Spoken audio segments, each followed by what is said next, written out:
And welcome to a quick video looking at Act 1, Scene 1.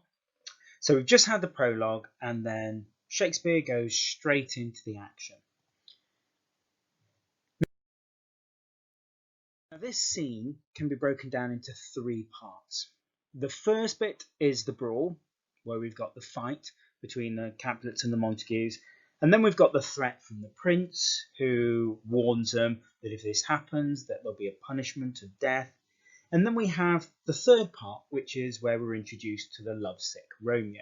So at the moment, we've got quite a lot of stuff going on. So we've got the conflict, we've got the threat of punishment, and then we've got the introduction of Romeo.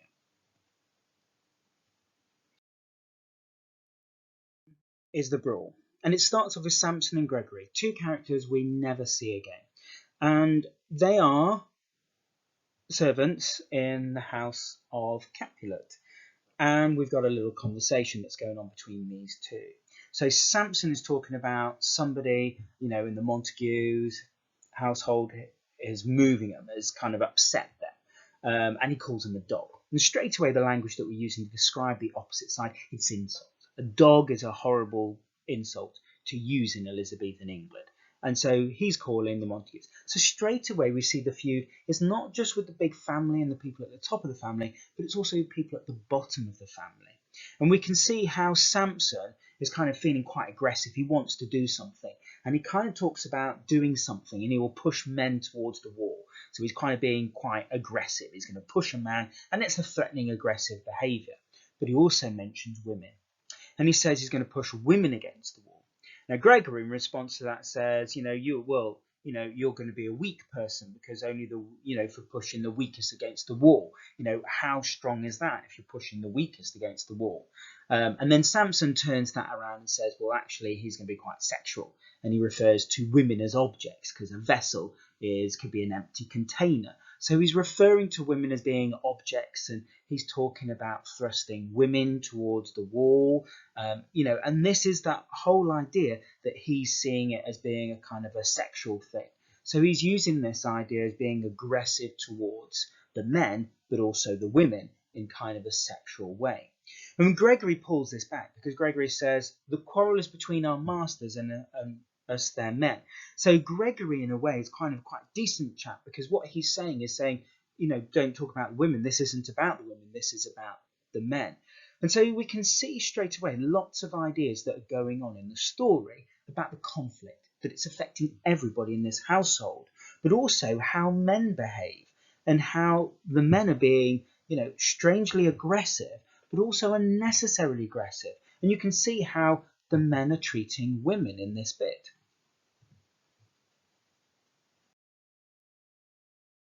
And then we get the Montagues appear. Now, obviously, that's going to cause drama and tension, isn't it? Because we're going to have them fighting. So we've just had the Capulets talking about the Montagues, who they see as dogs, and then who should appear but some Montagues. And so we've got Abraham as one of them, and we can see them there. And so straight away, we've got that conflict. Now, biting your thumb was just like sticking up your finger at somebody else. So that idea of, do you bite your thumb at us, sir? So it's kind of like, have you sworn at me? And we notice that Samson doesn't say yes or no in a way that, yes, I bite my thumb at you, but he says, yes, I have bit my thumb, but it doesn't say whether it's at you.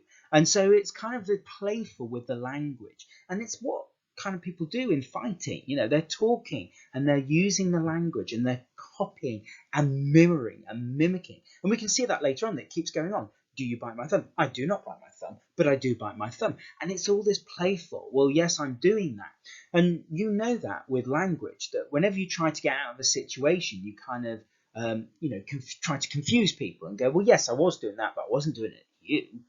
And then you can see the language. Do you quarrel, sir? Quarrel, sir? No, sir.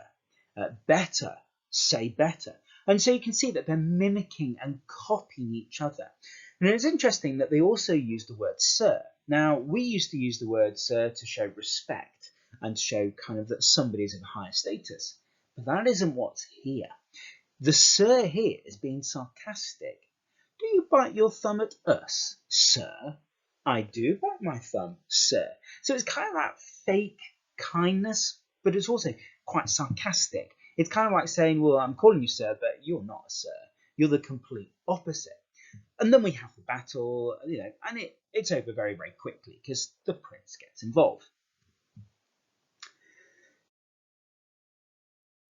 And the prince. So we go from some lowly characters to seeing the most important character in the world of Verona. He's the person that's in charge. And you can see straight away that he's not happy because he starts with his language, rebellious subjects, enemies to peace, profaners. A profaner is a swearer. Right? He's insulting people straight away, but he starts off, and I'd suggest that they're still fighting when he's shouting at this point, because he's there. Will they not hear? What ho, you men, you beasts! So he's building up to that aggression. So you can see, and it shows us how long this has been going on. That people haven't listened to him, and it's building up and building up and building up. And the interesting thing about the prince when he's talking is when you look at his language, because he's talking about the fire. And so the feud is a fire. Now, fire imagery is something that shows up again and again in Romeo and Juliet. So keep an eye out on that one. So he's talking about the fire. So he's talking about fire. And fire is another word to describe passion. So he's talking about what's happened as the passion. So quench the fire. Put out this passion here. Because he's talking about purple fountains issuing from your veins. And he's very, very vivid in the image because he's talking about blood spurting from veins. And so he's given us this idea about death. And we can see lots of imagery associated with violence and death. So purple fountains, so we can see the image of the blood squirting out when they stab each other. This could foreshadow what's going to happen later on, halfway through the story, because we get a number of deaths. And so in a way, it's setting us up for this conflict that we know that something bad's going to happen. And he talks about it, about torture and about bloody hands, and quite aggressive.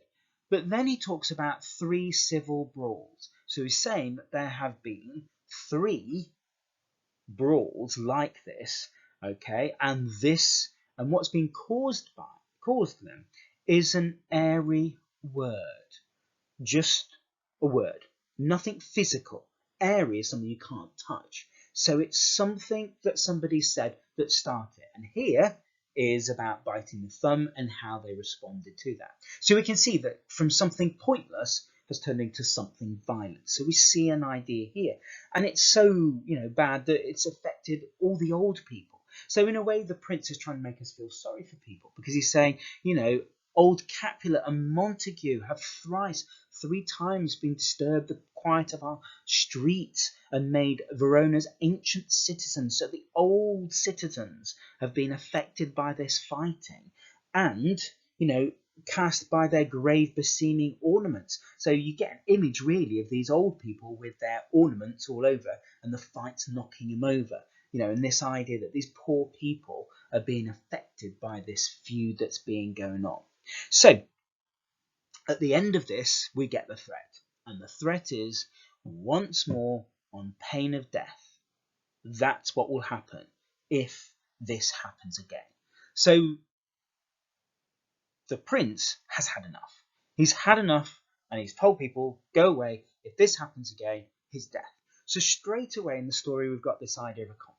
We're going to have a conflict later on, because if he's going to threaten death, then this is the beginning of the story. We're only in Act 1. So we know he's going to have to carry that threat out. If this is happening in the first scene, we're going to have something bad happen, and he's telling us that this is it. So Shakespeare is really kind of foreshadowing what's going to happen later on in the story. That, this has happened, the feud, and it started from something tiny. This is going to happen again. So we see that idea there.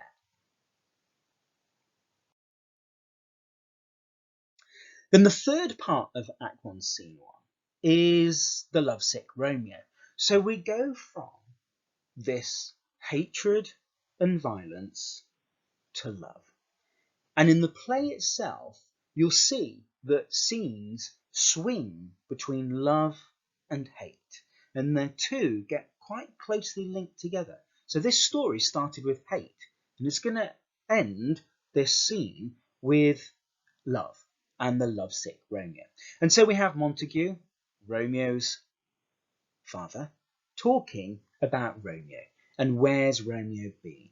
And his tears have been added to the dew. We get a very natural image, a very positive image. You know, when we think of nature, we think of positive things. So here is Romeo being linked to positive nature. So you can see that Shakespeare is trying to link us in and sympathise with them.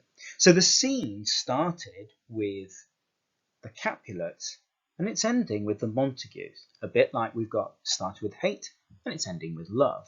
And we can see that we've got links again to nature because it's talking about clouds. So Romeo's deep sighs adding to the clouds, you know, and the all cheering sun that's been locked out because of the shady curtains and how he's staying in his bedroom. He's in a way being a typical teenager in a way, but he's locking himself away because he's in love at the moment and he's sick with love.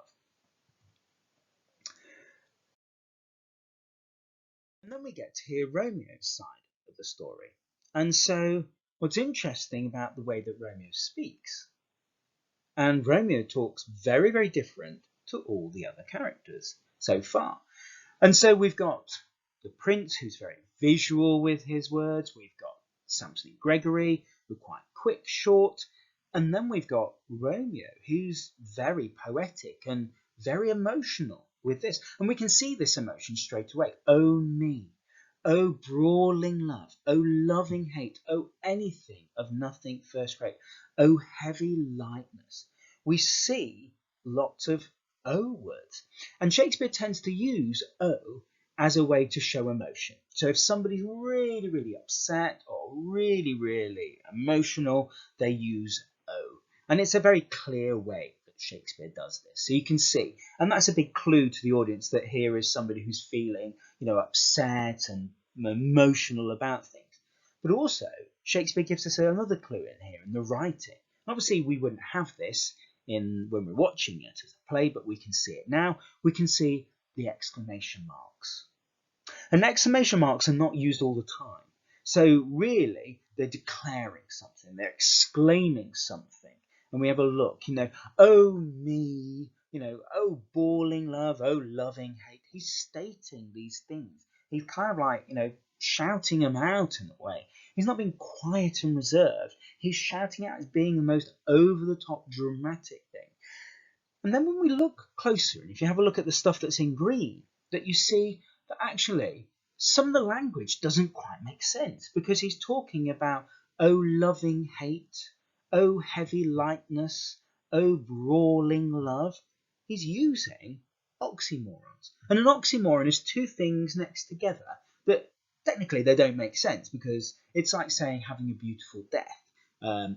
Death, how can that be beautiful? But in poetry and in writing, sometimes it can make sense. And you can see this idea of kind of like, you know, brawling love, this idea that love can sometimes be fighting, or this loving hate, this idea that hate can love.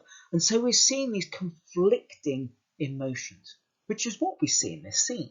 Because this scene starts with hate and ends with love. And so we've got these conflicting emotions in this place of Verona. We've got people hating and we've got people loving.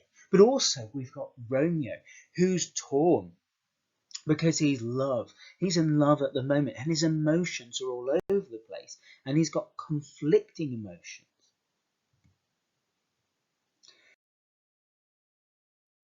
So when we look at this scene, so the three parts that we've got the Capulets and the Montagues fighting.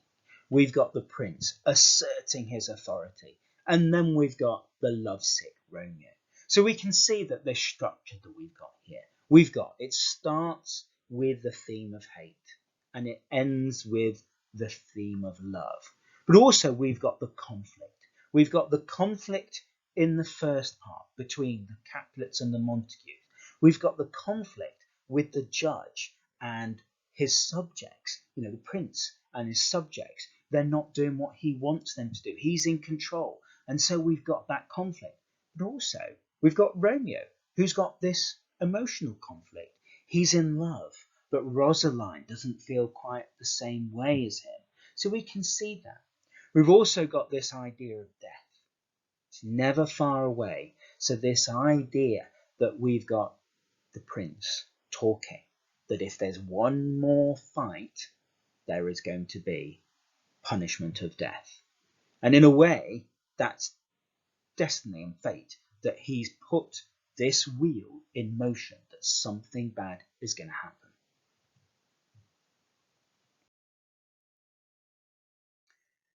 Now here are some questions. Have a go at thinking about how Shakespeare has written Act 1, Scene 1. And check out more of the videos to help you understand the whole play Romeo and Juliet.